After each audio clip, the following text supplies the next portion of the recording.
Scabies, sexual harassment and racism inside the UK's asylum system. I'm going to read into this piece from openDemocracy, you guys.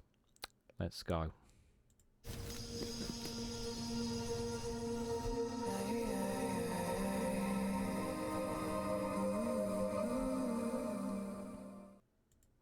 Good morning, good afternoon, good evening, wherever you are in the world. This is Reganelite here with an article from openDemocracy. The headline is Scabies, sexual harassment and racism. This is inside the UK's asylum system. Asylum hotel providers receive billions in government contracts while residents report of harassment and abuse. Guys, while you're here, make sure you hit the like button and share it across social media so others are notified of this video. You know, when people always talk about immigration being one of their biggest one of the biggest issues in the UK, or they claim for it to be the biggest issue in the UK. When you look at how much money that that the previous Conservative government have thrown money at some of this, you'd be quite shocked about the amount of money that's being thrown at this to put people like these in accommodations and whatnot. For me, immigration is seen more as a scapegoat to rather than actually dealing with some of the biggest crises and problems taking place in the UK. I believe there are much more bigger concerns in the UK than immigration, but some people will disagree. Some people think that everything, that their whole life revolves around immigration, and they think all their problems will literally go away. That if we just get rid of all the immigrants or something, or illegal migration, just stop the boats, that all your problems will literally go away, and it just could not be further from the truth. Now, it's not the first time we've heard of problems within asylum system by those who have been looked after by the government and by contractors. We've covered stories very much so in the past about how some of them are treated. We've obviously covered here, and other colleagues of mine have covered the treatment that and some of the places that they've been, such as the barge, the Bibi Stockholm barge, which obviously was the tragic loss of someone taking their own life as a result of being on there. I've covered a horrible story about a woman who was pregnant in a not a hotel but an army barracks of sorts. And rather than people being sympathetic to this woman and her plight, people were criticising in my comments, basically saying she shouldn't have come to the UK, blah blah blah blah blah, when they have no idea what it's like for some people who have had to flee their homes because of war, persecution, or all sorts of reasons, because their country, their nation is no longer safe for them. They have no idea what it's like to be in the shoes of these people in any way, shape or form, and yet they think that these people who have literally nothing are all their problems, and yet all they have to do is just look at the people with the gold watches, the snazzy suits, the golden houses, the Mercedes Benz that they drive in, and you don't think for 1 second that perhaps maybe some of the wealthiest people on the planet might be actually responsible for some of the things that we're in. Just saying. Now, there may be some content in this article that you may find uncomfortable, so I'm just going to put that out there now. I don't know how much of it will be open, but like I said, we have covered in the past about the treatment of UK asylum, the treatment of those under the government and private contractors. But the amount of money that's being used definitely puts things into question. So let's read into this. So people living in the UK's asylum system endured sexist and racist harassment and scabies outbreaks as accommodation providers racked in millions in profit, openDemocracy can reveal. So right here, guys, right here. Already straight off the bat, companies that are paid to look after these people are making millions of pounds in profit. Your taxpayer money. How does that make you feel? As of June 2024, just under 30,000 asylum-seeking people, many of them incredibly vulnerable, were living in hotels run by the government or its contractors. While much of the coverage of the hotel has thus far focused on the associated cost of the accommodation, that's what you hear all the time. Our investigation has provided a rare glimpse into the daily reality, revealing the extent of the poor living conditions and disrespectful treatment that they suffer, often for months at a time. The Home Office has recorded 1,500 complaints about the state of these asylum hotels last year.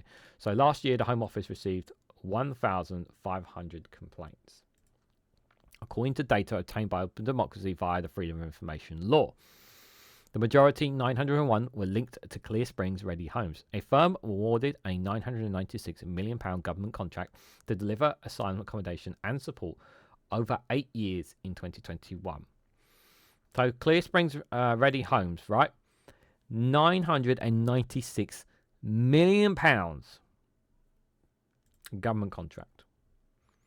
These officially recorded complaints likely underreport the scale of the problem, as asylum-seekers told openDemocracy they were hesitant to file complaints for fear of reprisal from hotel staff.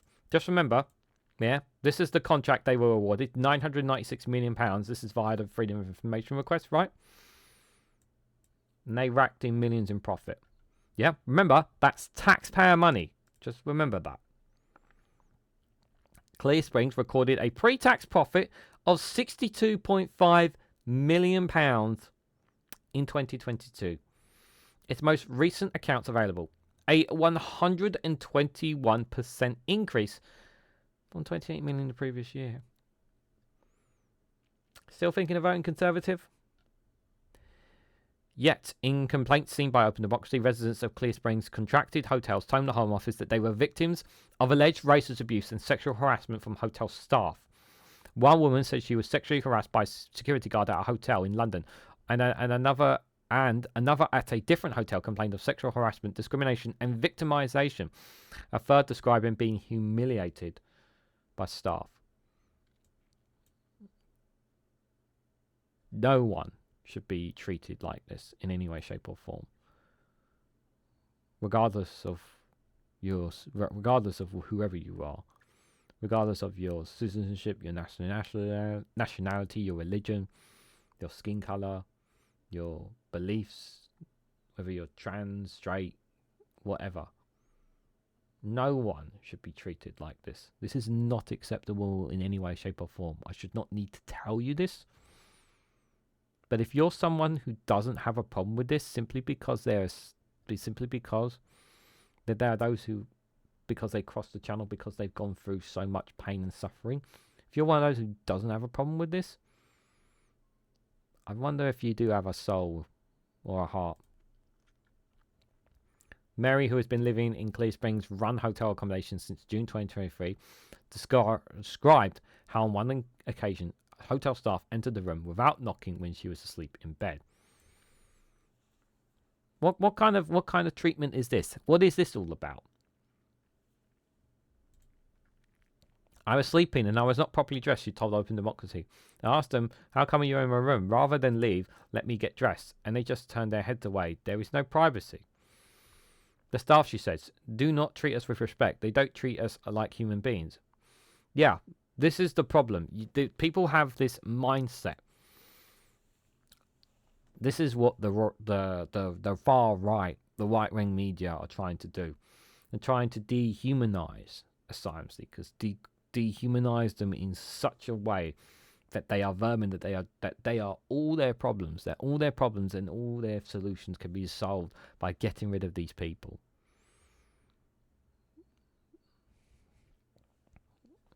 Your problems will not go away by dealing with this.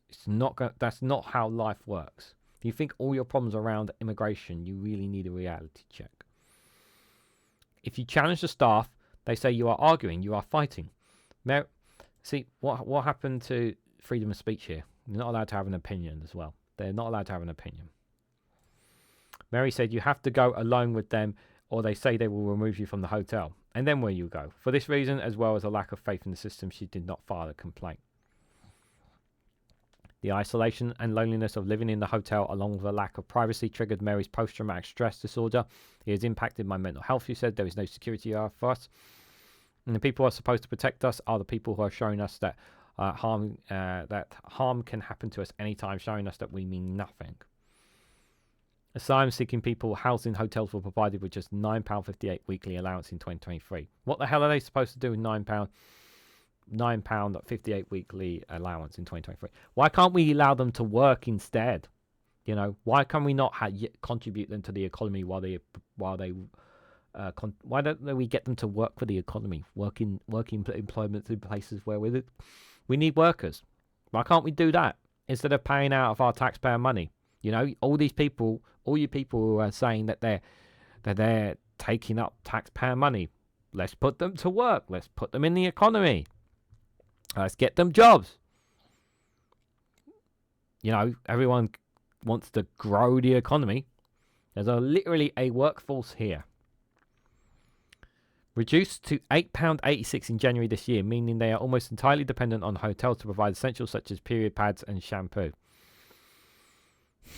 But Mary told us women are sometimes forced to buy their own period products, and that is more than £8 gone, she said. It's ridiculous. It's ridiculous that they should even have to pay for that. Clearsprings' most recent annual report published before the July election brought in a Labour government states that its strategic agenda will be influenced by the Tories' new plan for immigration, which was intended to reduce irregular migration, such as people arriving in small boats or lorries into the UK.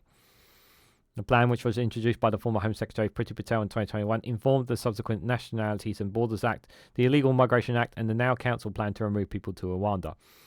Yet despite these policies designed to deter people from coming to the UK, Clearsprings used its latest report to predict that the annual number of arrivals would continue at a high level, meaning it would continue to keep racking in the profits. Malnourished and hungry. Remember, these are companies racking in millions of pounds in profit at your taxpayer expense while they're letting some of these people starve. Many of the complaints received by the Home Office relate to food served in hotels, which asylum-seekers told openDemocracy often lacks nutrition or is culturally insensitive. One woman, Matilia, most of these names will probably be fake, to protect their identity, of course, told us of how her toddler's son lost weight while living in a windowless hotel room in southeast of London provided by Clearsprings. Toddler. I remember I had to wash pasta in the sink. It was so spicy, it was so little. He couldn't eat the sauce, but I needed to give him something. She made me feel like a bad mother. My daughter has since moved out of the hotel. Food was also an issue for Jan, who is visually impaired. She arrived in the UK in 2022 and lived in Clearsprings contracted hotel for over a year.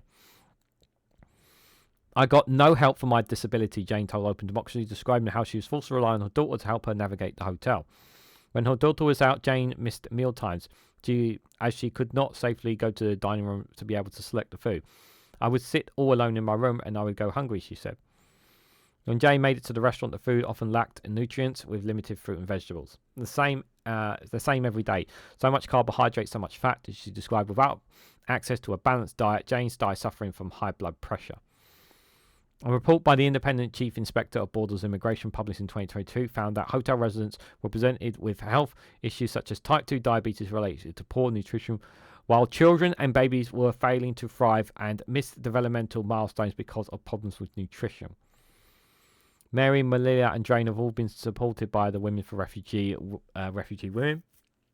And Charities Deputy Director Andrea Volskis told openDemocracy that the new Labour government must mitigate the harms of hotel accommodation, including ensuring proper oversight of the private providers who are running the hotel to ensure women in hotel accommodations are treated fairly and with dignity and respect.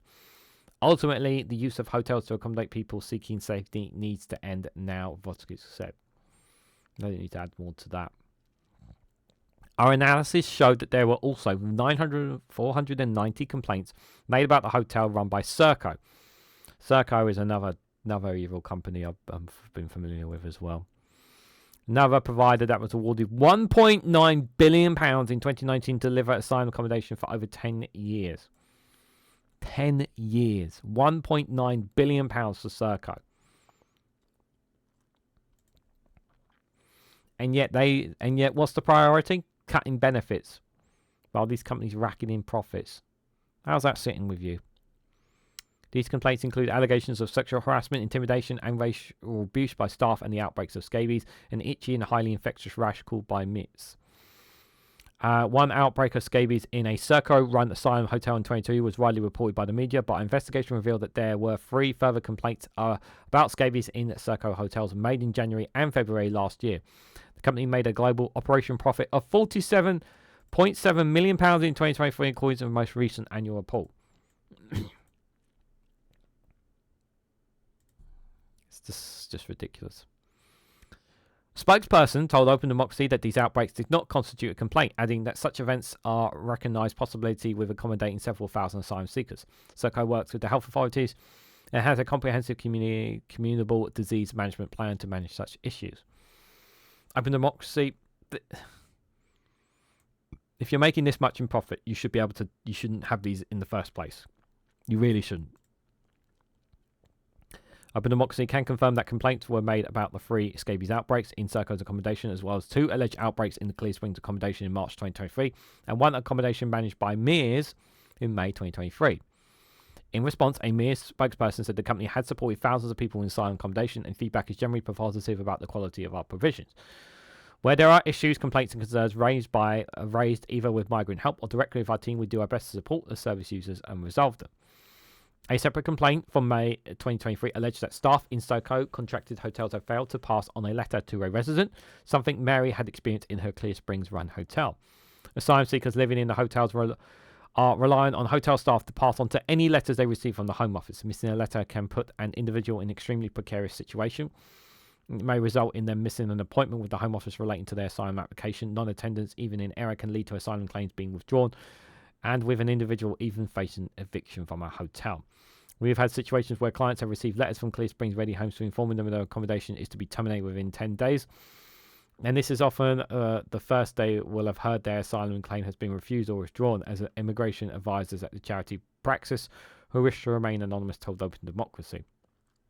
Even if the situation can be resolved by the time of the eviction date, hotel staff who are subcontractors of Clearsprings can't change the decision to evict unless they receive the green light from a specific team or someone, even a specific person within the Home Office, they said. When there are delays in this process, residents are made homeless despite the fact that they are fully entitled to ongoing support. So they don't. This terrible management, and you wonder why there's sometimes a bit more homeless people on the streets than there should be. Because some of them who are perfectly entitled to support have that support switched off, and because they get things mixed up. This is a crap system. Again, you're relying on private contractors to do these jobs. They don't give a damn. They're going to do the barest of minimum so they can make the maximum amount of profit at the expense of you, the taxpayer. Outsourcing further complaints are already a complicated system. Everyone seems to be waiting for one part of the decision to be made by someone else, they said. What is needed is a system that puts people at the heart rather than treating them as an afterthought.